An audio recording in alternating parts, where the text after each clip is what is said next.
Bonjour à tous. Alors aujourd'hui, nouvelle vidéo d'analyse technique. Nous sommes le 1er novembre 2023 et à la suite de la vidéo d'hier qui était la première vidéo où on commençait une analyse globale des devises, on en a déduit que le dollar canadien et le franc suisse sortaient du lot.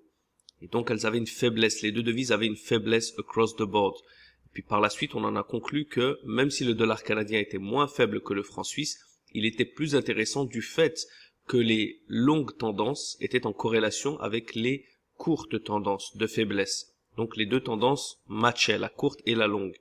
Aujourd'hui, on est le 1er novembre et cette date est importante. Pourquoi? Parce que c'est le premier jour du mois et on va, au fil de nos analyses journalières, établir certaines règles à suivre. Parce que le plus important dans le trading, ce n'est pas simplement de savoir quand trader, mais également de savoir quand ne pas trader.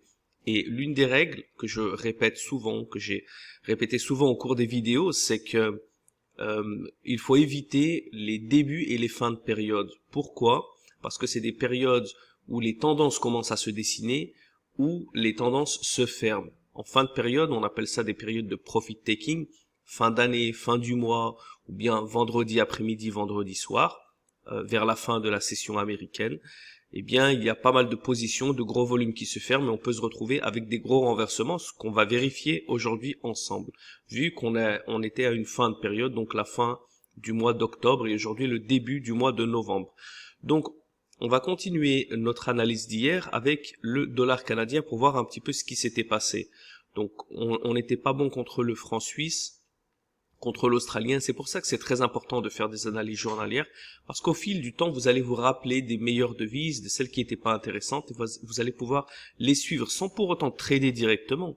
Mais au bout d'un moment, il va y avoir certaines patterns, donc qui vont ressortir, certaines règles justement qui vont ressortir et qui vont vous donner l'opportunité de rentrer dans le marché. Et là, si on se rappelle bien, on avait l'euro qui était intéressant contre le CAD, le sterling et le dollar, avec le New Zealand un peu, mais qui était contre la tendance. Bon, on va vérifier ça.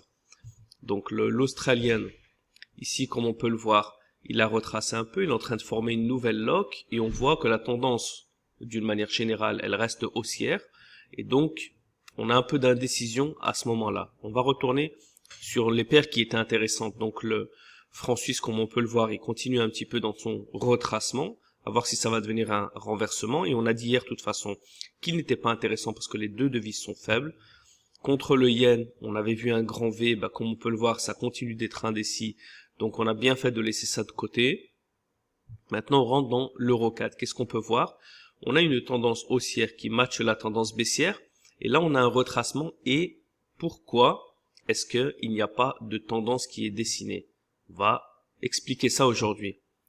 Contre le sterling, par contre, on a une tendance qui continue et là on peut voir la dernière lock est respectée sur l'ouverture, on voit que ça vient rebondir dessus et les marchés continuent de casser le breakout. On avance avec le New Zealand, on avait dit que le New Zealand, on aurait pu le prendre mais il était en contre-tendance, et comme vous pouvez le voir, il a retracé en fin de journée, mais il continue maintenant de vouloir continuer dans sa petite tendance avec les marchés qui continuent à flirter avec la lock. Et enfin, le dollar canadien qui était bon avec l'euro et le sterling. Comme on peut le voir, la tendance est respectée, les marchés continuent de se renforcer et donc le dollar continue de monter contre le canadien et qui s'approche ici de la dernière résistance du plus haut où il avait déjà fait un double top et donc il s'en approche ici pour potentiellement faire un breakout. Maintenant, la question du jour qui est très très importante, pourquoi est-ce que le dollar canadien n'a pas de tendance haussière dessinée alors que le sterling en a une et l'euro CAD n'y en a pas? Eh ben, c'est tout simplement pour la simple et bonne raison que le dollar est à 0,5, l'euro est à 0,5 alors que le sterling est à 1,5. Il faut faire très attention quand on trade toujours une devise contre une autre. Si cette devise, elle est proche de 0, donc soit 0, 0,5, moins 0,5, elle n'a absolument aucune force, aucune faiblesse. Et ça, c'est dangereux dans le trading. Pourquoi? Parce que elle est en période d'indécision. Quand on est à 0 ou à 0,5 ou à moins 0,5, potentiellement, on peut aller à plus 3 ou à moins 3. Donc là, on n'a pas encore de tendance qui s'est dessinée. Et ça arrive souvent en début de période. Par exemple, vous allez voir un lundi matin, vous allez voir le 1er du mois, comme on peut le prouver aujourd'hui, on est le 1er novembre. Vous allez voir la première semaine de janvier, où le trading, les tendances, elles sont pas encore bien dessinées Il n'y a pas encore vraiment des influenceurs de marché, des grandes banques, des grands hedge funds qui vont vraiment commencer à rentrer lourd sur une devise et commencer à poursuivre une tendance. Donc les marchés se cherchent, ils sont un peu indécis et nous, c'est pas nous qui allons décider de la tendance, on va simplement profiter de la tendance une fois qu'elle est dessinée. Donc c'est pour cette raison que si on devait rentrer dans une paire de devises, là on ferait attention à l'euro, parce que l'euro il est très très indécis. Le sterling, on aurait une bonne confirmation, les deux tendances, ça c'est la meilleure paire. Et le dollar, on attendrait un petit peu que le dollar se renforce vraiment. Et dans ce cas, le dollar serait fort contre un CAD faible.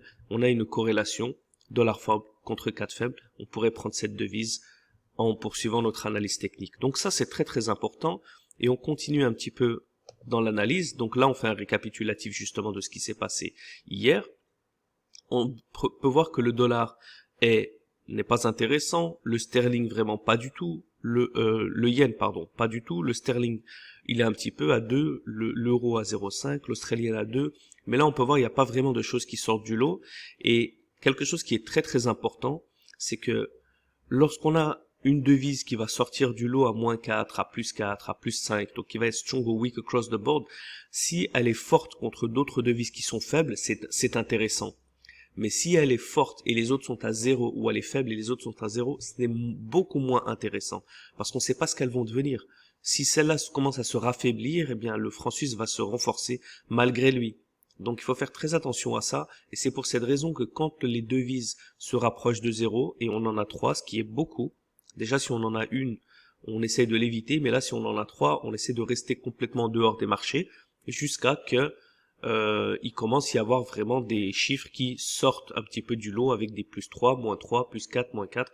Et dans ce cas, bien, c'est cette opposition qui va nous permettre d'entrer dans les marchés. Mais on va vérifier ce franc suisse qui est à -4 et on va voir un petit peu ce qu'il en est. Voilà, on va faire un petit tour avec, ne l'oublions pas, la seule devise qui n'est vraiment pas intéressante, c'est le CAD parce qu'ils sont tous les deux faibles. Et puis par la suite, on a vraiment l'euro et le yen et le dollar également qui sont moins intéressants, qui n'auront pas de tendance dessinée parce qu'ils sont à 0 et 0,5. Mais on va faire notre petit tour de marché sur le franc suisse. Alors qu'est-ce qu'on peut voir ici sur l'australienne franc suisse? Déjà contre-tendance, donc il est en tendance haussière, mais la tendance, on peut très bien voir que c'était une grosse tendance baissière, donc ça c'est pas un point qui est des plus intéressants, mais comme je vous l'ai dit dans la vidéo précédente, ça ne nous empêche pas de rentrer parfois à court terme, d'accord? Mais là, comme on peut le voir, d'une manière générale, on a une assez bonne tendance haussière à court terme, mais elle a pas l'air très régulière. Et ça, on va le voir justement quand on va voir d'autres paires de devises, d'accord? Quand on a vraiment des gros gaps, puis des petits gaps entre les supports et les résistances, en plus de ça, ça part à l'encontre de la grande tendance. Là, c'est pas vraiment une paire de devises qui m'intéresse. On continue sur le CAD suisse, on l'a dit, on le répète, les deux sont faibles, donc on les laisse de côté, et on peut très bien voir qu'il y a de la grosse incertitude. Donc ensuite, contre le yen était à 0, on s'en rappelle, et là, comme on peut le voir, les marchés ne sont pas du tout intéressants. On a une très forte tendance bien régulière haussière, et puis là, on a des gros retracements. Ensuite, voilà, sur l'euro suisse, on n'a pas de tendance parce que l'euro était à 0,5, on n'a pas de ligne de tendance qui est décidée, on va à l'encontre de la tendance baissière principale, puis là on a un peu de retracement, d'accord. Sur le sterling suisse, contre la tendance principale, là on peut le voir, voilà, que les supports et les résistances sont déjà bien plus réguliers, ce qui est plus intéressant. Le New Zealand, contre tendance, la tendance elle est assez healthy, regardez les espaces entre les résistances, regardez les espaces entre les supports, on a bien des très belles locks qui continuent d'être régulières, donc là c'est l'une des meilleures paires à court terme, qui nous donne une opportunité. Et le dollar suisse, lui par contre, voilà, on a d'un coup un gros pool qui vient de faire disparaître le dollar devant nos yeux. Pourquoi? Parce que le dollar, il est en train de flirter entre 0,5 et 1, comme vous pouvez le voir. Donc là, ça nous montre de l'incertitude. Vous pouvez le voir de la manière dont je parle des marchés. Le jour où on aura une bonne opportunité, vous verrez comment on va faire un tour de nos opportunités. Il y aura 5, 6 paires intéressantes. Il y aura des bonnes corrélations. On va vérifier le matrix où vraiment la devise, elle va nous montrer un bon historique où elle continue de se renforcer ou de se raffaiblir, ce qui n'est pas du tout le cas aujourd'hui. Donc déjà, le CAD, le franc suisse, première journée du mois, je suis en train de vous faire passer des règles à suivre. On évite justement les premières journées du mois. On évite quand il y a beaucoup d'incertitudes dans les marchés, des 0, des 0,5. Donc là, aujourd'hui, c'est un marché où on va vraiment rester de côté, continuer de regarder, voir ce qui se passe demain et en fin de semaine, voir si vraiment on va avoir une bonne opportunité. Sinon, il va falloir tout simplement laisser passer les premiers jours, au moins les 5 premiers jours de trading du mois pour que de bonnes tendances et de bonnes corrélations commencent à se dessiner. Voilà, j'espère que cette vidéo vous a plu. Je vous dis à très bientôt, à demain pour une nouvelle analyse journalière avec FBT.